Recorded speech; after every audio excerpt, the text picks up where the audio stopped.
से चाहूंगा कि वह आए अपने विचारों को रखे। पंकज मिश्रा, वार्ड नंबर 2 के प्रत्याशी।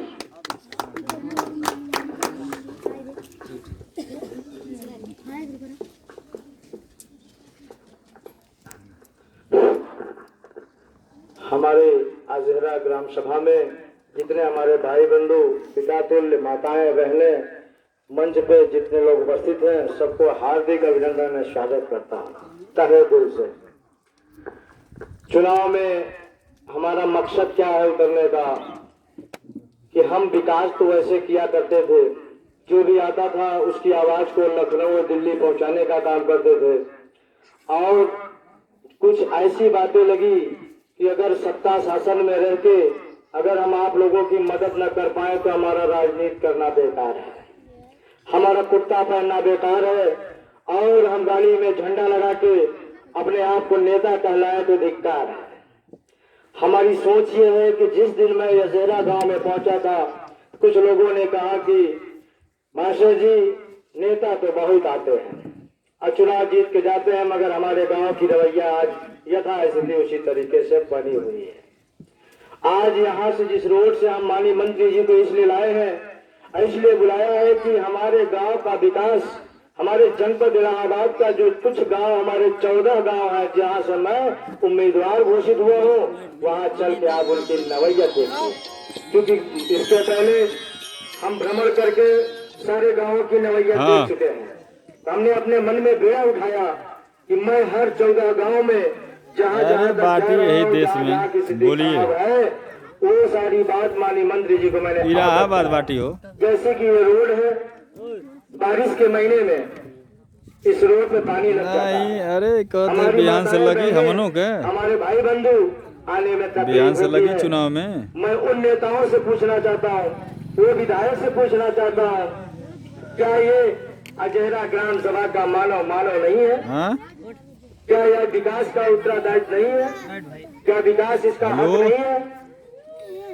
मगर नहीं, सब लोग अपनी झोली भरे और विधानसभा से 2000 दिए हैं कि नहीं गए, मगर गांव को किसी ने ध्यान नहीं दिया। गांव का विकास बढ़िया नहीं बा, यहाँ तक नहीं पहुँच पाया। गांव की आवाज तो लखनऊ तक लोग नहीं पहुँचा पाए।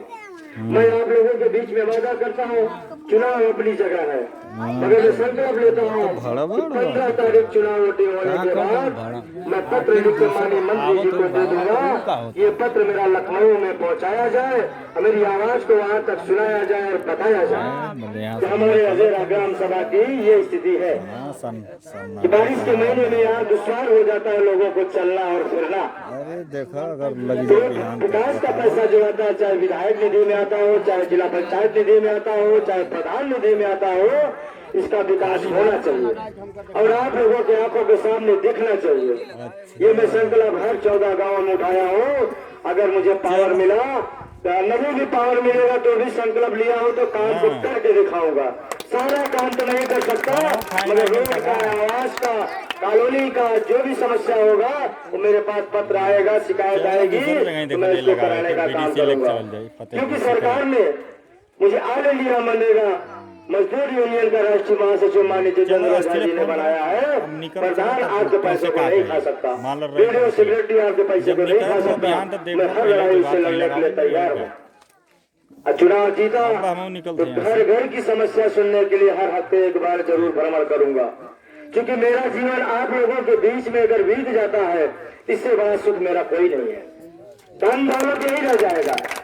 हफ्ते में अगर एक बार, 15 दिन में एक बार, महीने में एक बार अगर हम अपने भाइयों के बीच में उनकी समस्या को पता लगा लेंगे तो वही मेरा जीवन धन्य हो जाएगा। खाना तो आप खाते हैं, मजदूरी आप करते हैं, किसानी आप करते हैं, फर्क इतना है कि आपके बीच में खड़ा होके अपनी माँ बहन भाई बंधु के बीच में खड़ा होकर की समस्या को तो मैं सुन सकता हूँ और इतना पावर रखता हूँ कि उनकी कागज को, उनकी कार्रवाई को मैं आगे बढ़ाने का दावा करता हूँ। ये नहीं कि सुनने के बाद फिर 15 दिन के बाद गायब हो जाऊं कि मैं क्या मुंह लेके चलूंगा। मुझे आना है, हफ्ते में आना है, 10 दिन में आना है, 15 दिन में आना है। जब राजनीति का चोला आप लोग पहनाएंगे उस चोले पे दाग नहीं लगने दूंगा। ये मेरा संकल्प है, मेरा वादा है। कोई भाषणबाजी नहीं है, कोई भाषणबाजी नहीं है। सुख में दुख में जहां आप लोग याद करोगे हम जिस हालात में होंगे उस हालात में आएंगे। गाड़ी मेरी बिगड़ी होगी तो मैं ऑटो पकड़ के आऊंगा, यहाँ से पैदल आने का काम करूंगा, मगर आपके बीच में पहुंचूंगा। हमारा हर समाज, हमको हर समाज से प्रेम है। इंसान एक है, मानव एक है, मानवता एक है, मगर यहाँ लोग राजनीति के चक्कर में, वोट के चक्कर में कहते हैं वो मुस्लिम है, वो यादव है, वो पंडित है। आप बताओ यार, एक वोट के चक्कर में, एक वोट के चक्कर में विद्रोह पैदा कर दे रहे हैं। हमने सीना ठोक के कहा कि मैं यादव समाज में जाऊंगा और भिक्षा मांगूंगा। पूर्ण विश्वास है कि आदमी मुझे भिक्षा देगा, और जब भिक्षा देगा तो वही खाना बना के आपके बीच में प्रस्ताव को रखूंगा, खिलाऊंगा, खुद को नहीं खाऊंगा। सफारी नहीं चाहिए, स्कॉर्पियो को नहीं चाहिए। मैं आपकी ओर को वादा करता हूं, बेचूंगा नहीं। बेचूंगा तो आपको पता चल जाएगा, जिला पंचायत अध्यक्ष अगर मुझे खरीदेगा तो आपको मालूम हो जाएगा। मैं वो शेर हूं, मैं आपके सम्मान को नहीं बिकने दूंगा, नहीं गिरने दूंगा। वहां चिल्ला के कहूंगा मुझे विकास चाहिए। 4 करोड़ का काम आता है तो मुझे विकास चाहिए, रोड चाहिए। लोगों की बहुमत ने हमें इस स्तर पर पहुंचाया है, मैं उनका अपमान नहीं करूंगा। मैं साइकिल से चलना पसंद करूंगा, सेकेंड हैंड गाड़ी से चलना पसंद करूंगा, इसी गाड़ी से मैं आऊंगा। मुझे फॉर्च्यूनर नहीं चाहिए, नहीं चाहिए। 100 नेताओं की बात तो नहीं करता हूँ, अगर वो समय आया तो मैं ये करके दिखाऊंगा कि शायद आप लोग हमें भूल नहीं पाओगे। हमारा नहीं हुआ पढ़ा लिखा यादव समाज का, किसी भी समाज का लड़का अगर योग्य है तो मैं उसकी नौकरी के लिए लखनऊ तक पैरवी करने चाहूंगा। उस सरकार के पास तक आवाज पहुंचाऊंगा कि लड़का योग्य है। यहाँ तक कि सरकार घूस नहीं लेती है, घूस दलाल लोग लेते हैं। क्यों? कि आपकी वहां तक पहुंच नहीं है।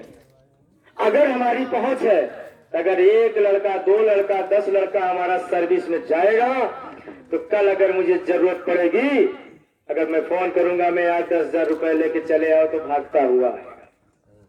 अगर पैसा लेके काम करूंगा तो कहेगा ये नेताजी 5 लाख रुपए दिया था, कोई एहसान नहीं किए थे। तो हमको ऐसा कर्म नहीं करना है। हमको प्रेम से इज्जत और मर्यादा को बचा के हर एक इंसान के काम आना है। यही मेरी सोच है।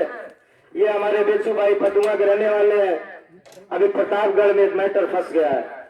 उत्तर प्रदेश में कहीं अगर मैटर फंसता है तो ये जाबाज सिपाही आप लोगों के लिए खड़ा रहेगा, आपको दरवाजे खड़ा होकर काम कराएगा। गलत कार्य नहीं होने दूंगा, नहीं होने दूंगा। अब मुझे पूर्ण विश्वास है अगर आप लोग मेरी आवाज को अपने दिल के अंदर उतार रहे हैं तो मैं सच बोल रहा हूँ, गलत नहीं बोल रहा हूँ। रूमर बहुत लोग उड़ाएंगे, वोट पाने के लिए बदनामियां बहुत सारी खड़ी कर देंगे। मैं इसी समाज में टहल रहा हूँ, सारे प्रत्याशी मिलते हैं, सबको सलाम दुआ होता है। मैं कहता हूँ किसी को बुराई ना करो, अपनी स्वच्छ वोट उसी को दो जो आपके साथ लड़ने के लिए खड़ा हो, उसी को दो। गाड़ी पे मत जाओ, पैसे पे मत जाओ, दारू पे मत जाओ। अरे यारो, विकास पे जाओ, विकास पे जाओ। कल मैं आपको न कह सकूं कि 500 रुपया दिया था तब तुमने वोट दिया था। मेरे पास पैसे नहीं है, मगर मैं 5 लाख का काम करके दूंगा आपको। भविष्य देखिए कि मेरे बच्चों की भविष्य क्या है, कल आपके बच्चों की भविष्य क्या होगी। पैसे पे मत बिको, सत्य पे बिक जाओ। वादा करता हूं कि अगर अजेरा गांव अगर भूल जाएगा तो मैं राजनीति का चोला उतार दूंगा। नहीं भूल पाएगा, हमारा यादव समाज नहीं भूल पाएगा हमें। और मैं एक आवाज लगाऊंगा तो मुगलसन चल के पैदल आएगा। ऐसा मैं प्रेम का संदेश दूंगा। यही मेरा वादा है, मेरा यही सच्चाई है कि मेरे दिमाग में धस चुका है कि एक ही गांव नहीं 14 गांव की बात कर रहा हूं। जो विकास का पैसा आएगा वो तो दूंगा ही, परंतु बीच में और कोई समस्या आती है तो उसके लिए मैं सरकार से लड़ाई लड़ने के लिए तैयार हूँ। धन्यवाद, सभी को मेरा प्रणाम स्वीकार।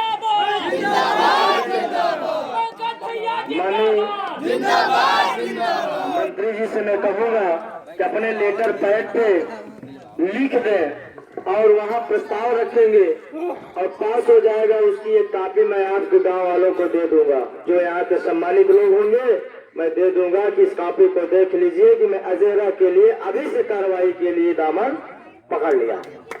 चुनाव तो 15 तारीख को है, लेटर मेरा कल लिखा जाएगा। परसों मेरी जिंदगी रहे या ना रहे, इसलिए जो करना है कल तो कर लो आज, कल वो करता है जो गद्दार होता है। पहले जिता दो तब करेंगे, जिताने के बाद वो भाग जाता है। आपके सम्मान को बेच के भाग जाएगा, कहेगा 5 साल बहुत कमा लिए, अब दोबारा जरूरत नहीं है। मगर मुझे आपकी जरूरत जब तक जिंदा रहूंगा तब तक रहेगा। हमारी यादव समाज में किसी की बहन बेटी की शादी पड़े, ब्याह पड़े, अगर मुझे नहीं पूछोगे, मेरे कान में खबर पड़ी, तो मैं बगैर निमंत्रण का आ सकता हूँ। बगैर निमंत्रण हो सकता है आप भूल गए होंगे, आपके दिमाग से उतर गया होगा, तो मैं आपके दरवाजे आऊंगा तो आपको ये नहीं कहूंगा कि मुझे निमंत्रण नहीं दिया। मेरी बहन की शादी थी, मैंने आया, मेरी बेटी की शादी थी, मैं आया। आप, मेरे पिताजी बीमार थे, बुजुर्ग बीमार है अस्पताल में, मैं आया। आपको अधिकार देने की जरूरत नहीं है, वो मेरा अधिकार है, मैं अपने अधिकार को हमेशा कायम रखूंगा। इसी बात के साथ मैं अपने भाई को विराम देता हूँ। माननीय मंत्री जी से कहूंगा कि आप लोगों के बीच में अपने विचारों को रखें। जय हिंद, जय भारत। साहब यहाँ गांव में कहा विकास कौनो विकास चुप आए बढ़िया। पहली बार आया हूँ, अब विकास आपका होगा। कौनो कितना हो जाए लैटनी का हर एक चीज के आज बड़े बड़े नहीं दिया। आपने इसी गांव में अपनी बहुमत को देके जो है प्रधान बनाते हैं ना। अब प्रधान बनने के बाद जब राहत कोष से जब सरकार को पैसा मुहैया कराती है और जब उनके खाते में आते हैं तो आपको चूतिया बना देते हैं। तो मैं ऐसे नहीं होने दूंगा, क्योंकि ऑल इंडिया मनरेगा मजदूर यूनियन कराची महासचिव होने के नाते मैं आपसे वादा करता हूँ, प्रधान होगा तो अगर आप मुझसे बताएंगे तो आपका हक वो नहीं छीन सकता है।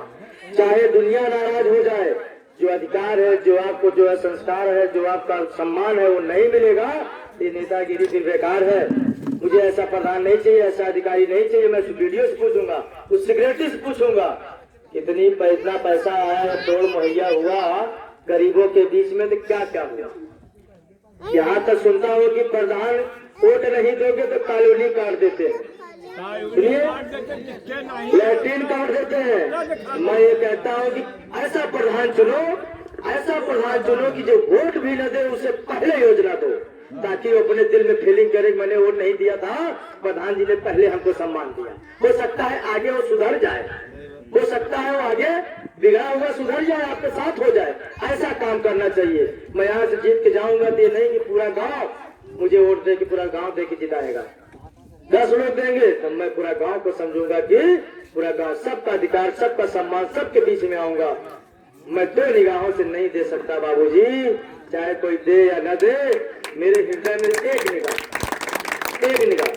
अगर मैं बिस्किट खाऊंगा, आप खड़े हैं, बच्चा यादव के दरवाजे आया हूँ और 10 लोग वहां से खड़े होकर देख रहे हैं, तो मैं बिस्किट नहीं खा सकता। वो 10 लोग को बुला के खिला के तभी खा सकता हूँ। इसलिए सबके सम्मान मेरे हृदय में समान होगा। यही मेरी सोच है, यही सोच है। अब आप एक ऐसा नेता पाने जा रहे हैं कि हर लोहे से टकराने का क्षमता रखता है, हर लोहे से। भाई भाई का झगड़ा आपका हो जाएगा, उसमें राजनीति नहीं चलने दूंगा, नहीं चलने दूंगा। जमीन का बंटवारा होगा, मैं स्वयं उस पर लेट जाऊंगा, मेरा कत्ल कर दो, उसके बाद थाने पे जाओ। सगे भाई हो, मेरा कत्ल कर दो, फिर थाने पे जाओ। यही मामला खत्म करके यही प्रेम से हाथ मिलवा देने का काम करूंगा। 4000 थाने पे देने की जरूरत नहीं, 4000 हमारे बच्चे खाएंगे, फीस होगी उनकी। ये मेरी सोच है। मैं आऊंगा बाबूजी, ये मैं वचन नहीं दे रहा हूँ। जिंदगी रही वचन दूंगा तो मैं, जिंदगी न रही तो मैं निभा नहीं पाऊंगा। जिंदगी रही तो मैं आऊंगा, और जिंदगी रही तो मैं विकास करूंगा, वादा नहीं करूंगा। वादा कैसा?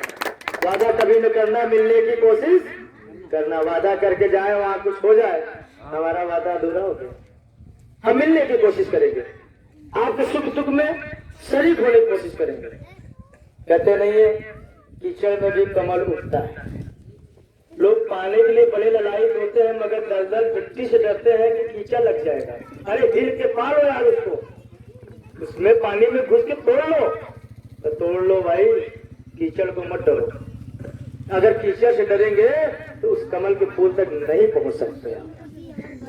यही आप लोगों से निवेदन है, प्रार्थना है। सबके दिलों में एक राज होगा, सबका काम का विकास होगा। तितली पे ध्यान रखिए, हमें उस लायक बनाइए जो आपके काम आ सके, आपको लाठी पकड़ाने का काम कर सके, आपका सहयोग दे सके। कोई गलती हो क्षमा करिएगा, मगर मैं हार्ट से बोल रहा हूँ, दिल से बोल रहा हूँ, मन से बोल रहा हूँ, मुंह से नहीं बोल रहा हूँ। यही मेरी सोच है। अगर मेरी सोच अच्छी होगी तो ताज बांध देगा। कौन? वो हमको आप पे नहीं, आप तो इंसान है, वो आपको कहेगा अब समय आ गया है। अब मेरी सोच अच्छी होगी तो आप मुझसे दूर नहीं जा सकते। मेरी सोच अगर सही है तो आप लोग मुझसे दूर नहीं जा पाओगे। विश्वास होगा, परमात्मा विश्वास दिलाएगा आपको कि सही बोल रहा है कि गलत बोल रहा है। इसी बातों के साथ अपने बारे विराम करता हूँ। मेरी बातों को ध्यान रखिएगा। ये 10 उंगलियां हैं, 10 उंगलियों का काम करने का पावर ऊपर वाले ने मुझे दिया है, और आप लोग ले लो, ले लो, नहीं मिलेगा। सफेद पोशाक वाले बहुत आएंगे मगर देंगे नहीं। पंकज भैया जिंदाबाद, जिंदाबाद, जिंदाबाद। नेता कैसा हो? पंकज भैया जैसा हो। नेता कैसा हो? पंकज भैया जैसा हो। पंकज भैया जिंदाबाद, जिंदाबाद, जिंदाबाद। तभी आप लोगों ने वार्ड नंबर 2 के प्रत्याशी निशा मिश्रा, वाइफा पंकज मिश्रा के विचारों को सुना। निश्चित तौर पर अब इसमें संदेह नहीं है। उनका ऐलान है, कहना है कि ले लो, ले लो, यानी लेने के लिए जुड़ना पड़ेगा। जब जुड़ना पड़ेगा उन्हें उस मुकाम तक पहुंचाना पड़ेगा जिस मुकाम की चाहत है। तो आप बहुत ही कम वक्त लेते हुए हम लोग का सौभाग्य है, खुदकिस्मती का है इसे कि आज माननीय मंत्री जी आज हमारे बीच में उपस्थित हैं। ये गौरव की बात है कि जो चाहत होती है ग्रामवासियों की, पिछड़े लोगों की, कि हमारा काम हो, विकास हो, हमें पानी की सुविधा मिले, रहने की सुविधा मिले, ये तमाम सुविधाओं के बीच में आज हम लोगों के बीच में सौभाग्य के तहत माननीय मंत्री जी का आगमन हुआ जो मंच पर मंचासीन है। लेकिन मैं उनके आने से पहले माइक पर 2 शब्द कहना चाहता हूँ अपनी तरफ से, अपने ग्राम सभा वासियों की तरफ से माननीय मंत्री जी के लिए कि आए हो हमारे महफिल में कुछ इस तरह, कि आए हो हमारी महफिल में कुछ इस तरह कि हर तरफ चांद तारे झिलमिलाने लगे और देखकर दिल उनको झूमने लगा, कि देखकर उनको दिल झूमने लगा, सबके मन जैसे खिलखिलाने लगे, कि सबके मन जैसे खिलखिलाने लगे। मैं चाहता हूँ कि माननीय मंत्री जी माइक पर आए। इससे पहले जो हमारे पास एक रिपोर्ट आई है माननीय मंत्री जी की समकक्ष रखना चाहता हूँ, और माननीय के साथ उम्मीद के साथ कि माननीय मंत्री जी इस बात पर ध्यान दें कि यहाँ की शिकायत है स्वच्छ भारत अभियान योजना की शुरुआत 2014 से लेकर के 2019 के बीच चली। पूर्ण शौचालय होना नहीं हो पाया। जो आया था 2014 से 19 के बीच में कि संपूर्ण शौचालय का काम हो, नहीं हो पाया है।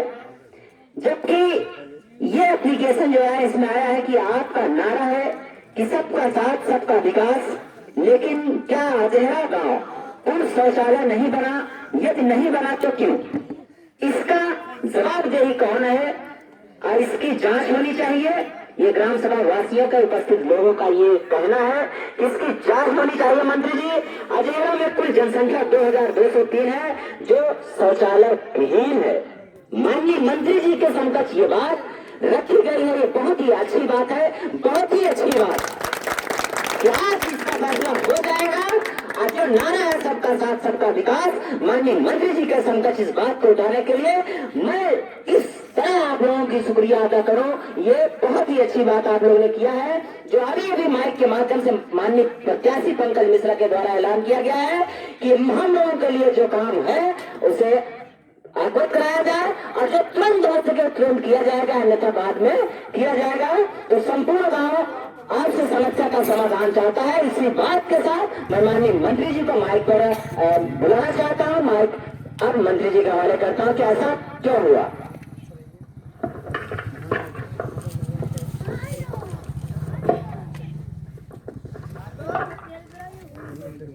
सबसे पहले मैं कुछ बोलूं उससे पहले यहाँ बैठे सबसे बुजुर्ग, इस गांव के मेरे ख्याल से सबसे बुजुर्ग आप ही हैं। मैं आपको माल्यार्पण करना चाहता हूँ, क्योंकि इस गांव में मुझे लगता है कृष्ण और सुदामा की मिलन है। आज आने से लगता है कृष्ण और सुदामा का मिलन होगा। तो मैं इस गांव के सबसे बुजुर्ग व्यक्ति को, दादाजी नाम क्या है आपका? प्यारे लाल जी को माल्यार्पण करना चाहता हूँ। ये मेरी हार्दिक इच्छा है। उसके बाद संबोधन करूंगा।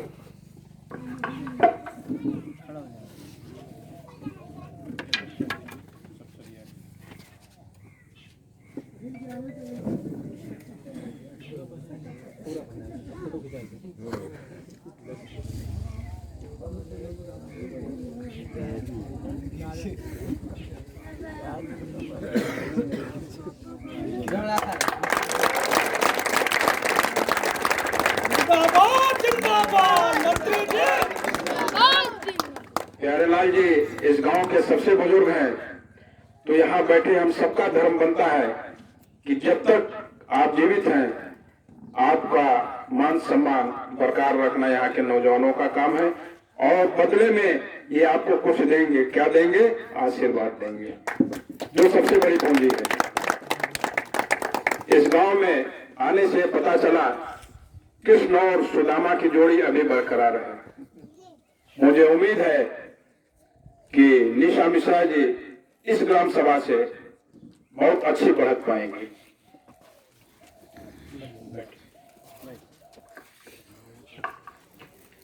मंच पे बैठे हमारे सबसे बुजुर्गवार पिता तुल्य प्यारे लाल जी, जिनको अभी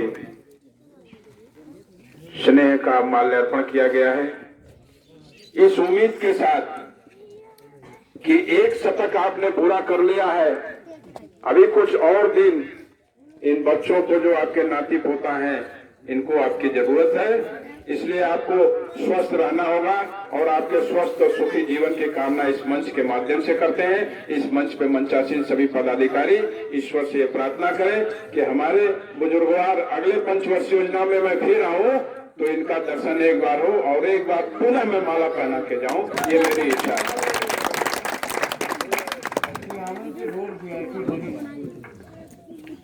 साथियों, मंच के सम्मुख आप सभी लोग बैठे हैं।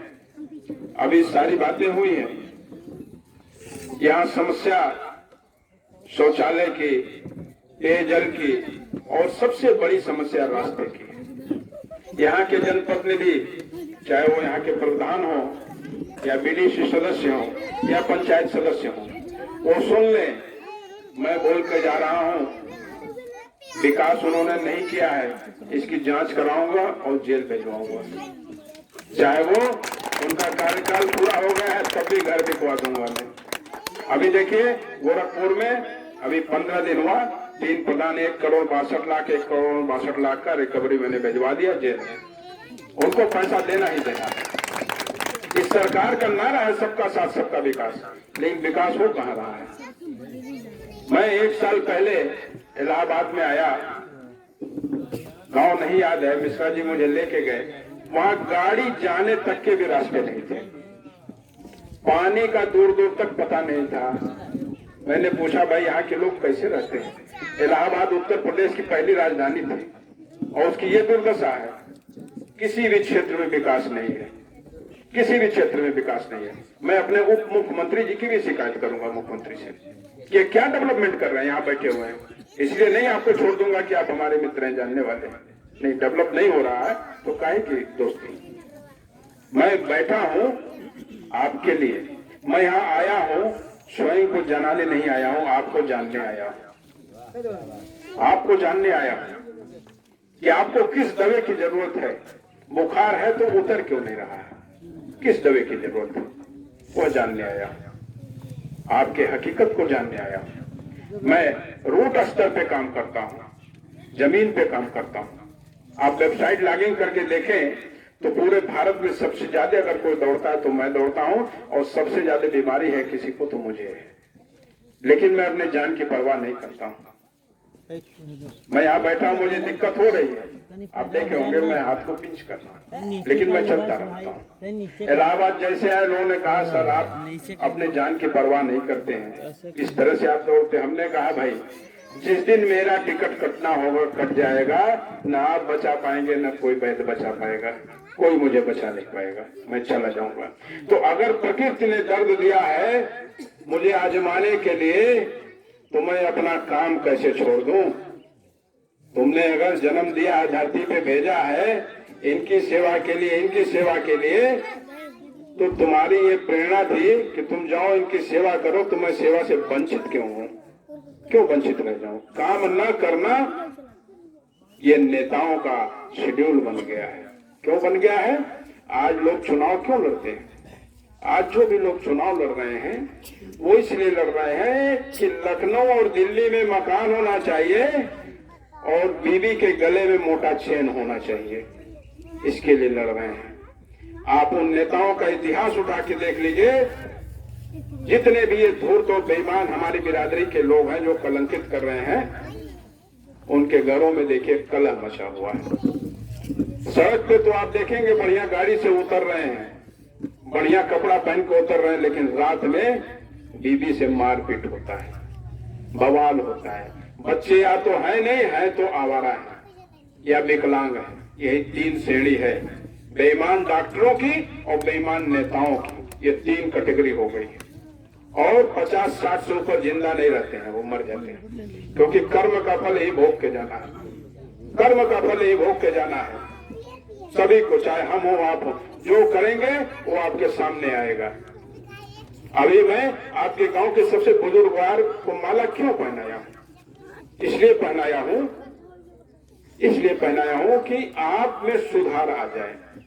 अगर आप में कोई दुर्बुद्धि पनप रही हो तो सुधार आ जाए, कि बाहर वाला आके मेरे बाप और मेरे बाबा को इज्जत दिया, माला पहनाए, तो मैं तो घर वाला हूं, मेरा तो फर्ज बनता है आपको सुधरने के लिए पहनाया हूं।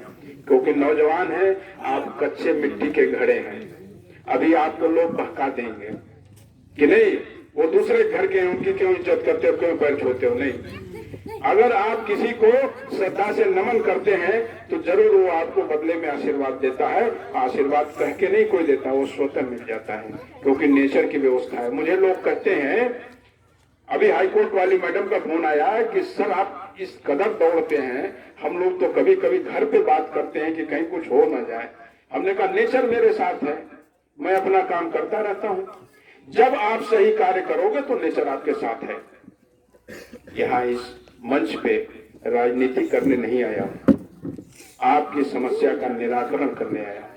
ये अचानक आप जैसे नौजवानों ने मिलकर इनको प्रत्याशी बना दिया, ये तो चुनाव के मूड में ही नहीं थे। लोगों ने हमारे पास फोन किया, कम से कम 1000-1200 फोन आया कि इन्हें हम लोग चुनाव लड़वाना चाहते हैं। आखिर ये समाज की सेवा कर ही रहे तो थोड़ा पावर हो जाए तो और बढ़िया रहेगा। मुझे भी दिमाग में आया, हमने कहा बात तो आप सही कर रहे हो। 500 आवास मैंने अलॉट कराया इनके कहने पे, जिसमें मुस्लिमों का, हरिजनों का, कुछ यादव बिरादरी का है। मतलब जितना मेरे पास आया मैंने कर दिया। आपको कहीं दौड़ना नहीं है। इनके चैनल से अगर काम आप लेते हैं तो आपको कहीं दौड़ना नहीं है। हारे जीते वो मेरा विषय नहीं है, आपका कारवां चलता रहेगा। ऐसा नहीं है कि हार गए तो यही ठप हो जाएगा, ऐसा कुछ नहीं है। आप बेधड़क इनका नंबर नोट करिए, इनको जैसे ही पेपर पहुंचाएंगे पेपर मेरे पास भेज देंगे, मैं उस पेपर को आदेश करा के आपके गांव में भेज दूंगा। मुझे विकास चाहिए, मुझे प्रत्याशी नहीं चाहिए, विकास चाहिए। क्योंकि हम तो 1 घंटे के लिए आएंगे और सड़क नहीं ठीक है तो मैं गाली देके जाऊंगा, ठीक। यहाँ के नेताओं को भी गाली देके जाऊंगा जो क्षेत्रीय प्रतिनिधि हैं, और लोगों को भी भला बुरा कहूंगा, ये भी मरे हुए थे, ये भी मुर्दे थे सब, इन्होंने विरोध क्यों नहीं किया।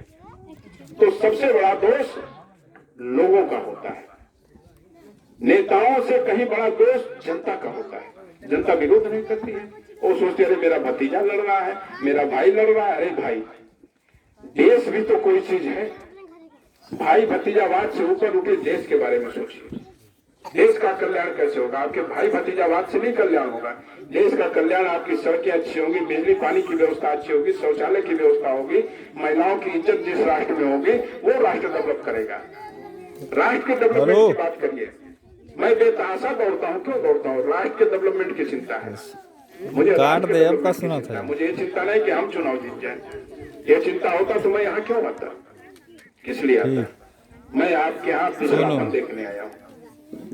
और चुनाव के बाद आप विश्वास रखें, सारे कंप्लेंट मेरे पास फोटो, शपथ पत्र और आईडी के साथ मिल जाने चाहिए। हार जीत का क्या फैसला होता वो मैं नहीं जानता, वो आपका अपना घर का मामला है। आप समझते हैं कि चाय वाली केतली को वोट देना है तो आप बटन दबाने से पहले 4 बार सोच लीजिएगा, फिर बटन दबाइएगा। इसलिए नहीं कि ओझा जी आए हैं इसलिए दे दें लिहाज में, एक मेहमान आया है कह रहा, नहीं। आपको लगे कि कृष्ण और सुदामा की जोड़ी बेमिसाल बनेगी आपके क्षेत्र के लिए, तो सुदामा की झोली में कृष्ण रूपी आप होके भिक्षा जरूर डाल देना और निशा मिश्रा जी को 15 तारीख को बटन जरूर दबा देना। लेकिन साथियों, बटन दबाने से पहले सारे प्रत्याशियों के बारे में सोच लेना। जब आपकी अंतरात्मा आवाज दे दे कि नहीं यही ठीक है, निशा मिश्रा जी ठीक है, पंकज मिश्रा जी उनके हस्बैंड हैं जो यहाँ बैठे हुए हैं, तब आप बटन दबा देना है। इसलिए नहीं दबाना कि एक बाहर वाला मुझसे निवेदन करके गया था, नहीं। अपने आत्मा पे बोझ मत देना, अपने आत्मा की आवाज सुनना, अपने आत्मा की आवाज सुनना। आप हमारे साइट को लॉगिंग करके देखो, मैंने आज तक ये नहीं कहा कि फला वोट देंगे। पार्टी के लोग भी नाराज हो जाते हैं कि आप मंच पे ऐसे कहते थे। हमने कहा मैं झूठ नहीं बोलूंगा, मैं मरूंगा तो मेरे साथ कोई नहीं जाएगा, मेरा कर्म ही जाएगा, मेरा कर्म ही जाएगा। मैं देश के हर महत्वपूर्ण स्थानों पे रहा हूँ, पार्टियों के हर महत्वपूर्ण स्थानों पे रहा हूँ, लेकिन मेरे पास अपनी कोई व्यवस्था नहीं। किसके लिए कमाऊं, क्यों धन जमा करूं? अभी मर जाऊंगा, 2 घंटे में लड़का उठा के पार्टी फेंक देगा, 4 दिन रोएगा, 5वें दिन भूल जाएगा और 6वें दिन बीबी भी भूल जाएगी। ठीक है, तो उनके लिए बेईमानी मत करो, धन संग्रह मत करो, धन संग्रह मत करो। हमारे आदरणीय प्रधानमंत्री जी को देखो, प्रधानमंत्री जी को देखो, आरोप कोई कुछ भी लगा ले, लेकिन आज अंतर्राष्ट्रीय स्तर पे हिंदुस्तान का जितना नाम हुआ है आज से पहले नहीं हुआ था। सबकी दुकानदारी बंद हो रही है, इसलिए विरोध हो रहा है। सारी पार्टियों की दुकानदारी बंद हो रही, मुद्दा खत्म हो गया भारत से, मुद्दा ही नहीं रह गया। मंदिर भी खत्म मुद्दा, 370 भी खत्म, एनआरसी मुद्दा खत्म। एनआरसी मुद्दे पे आपके बिरादरी कितना भड़काया गया और मुसलमानों ने हमारा बड़े पैमाने पर स्वागत किया।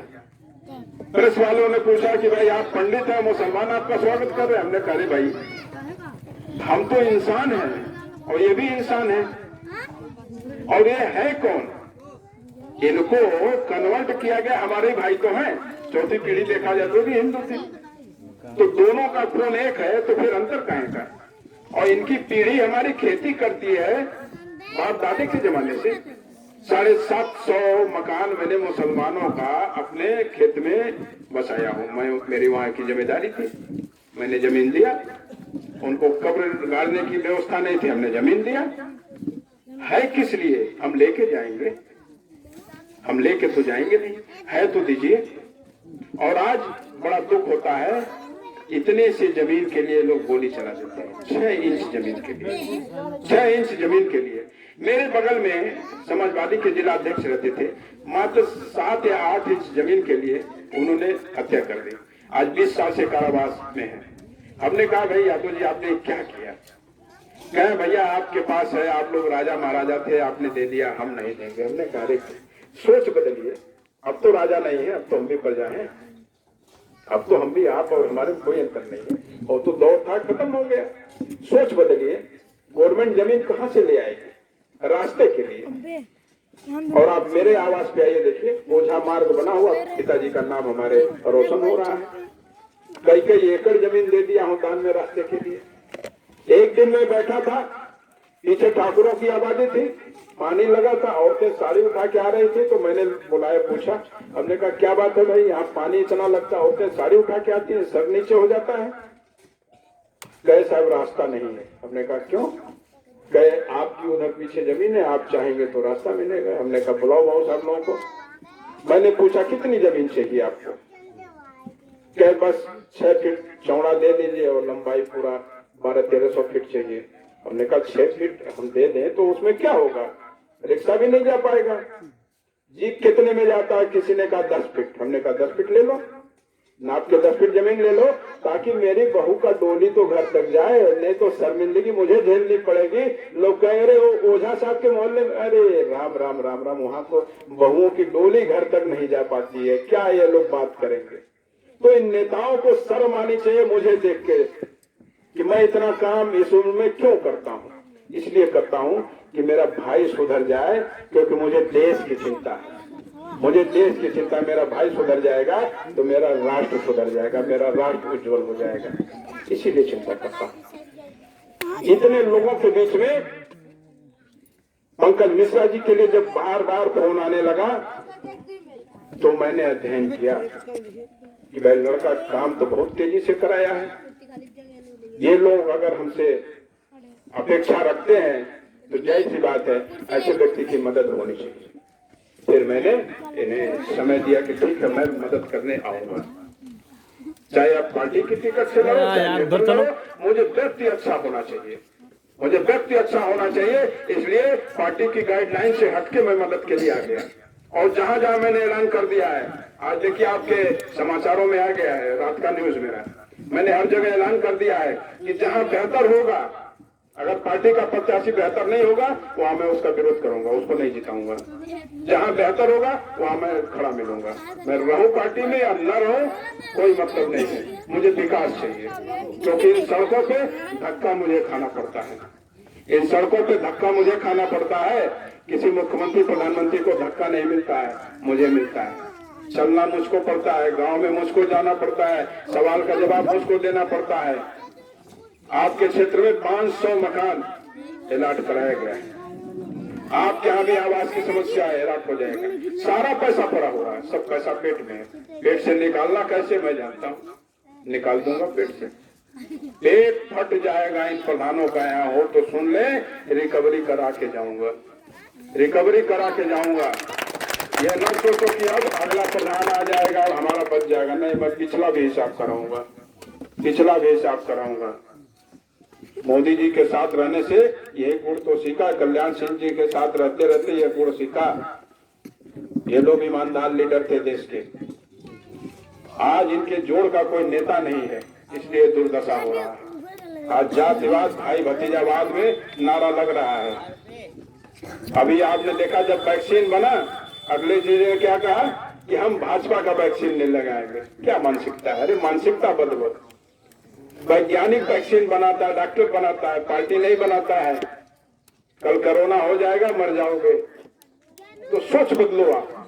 भाई भतीजावाद और पार्टीवाद से एकदम हट जाइए किनारे। विकासवाद, एक चीज 15 तारीख को याद रखना, विकासवाद। कौन तेज चलेगा मेरे लिए?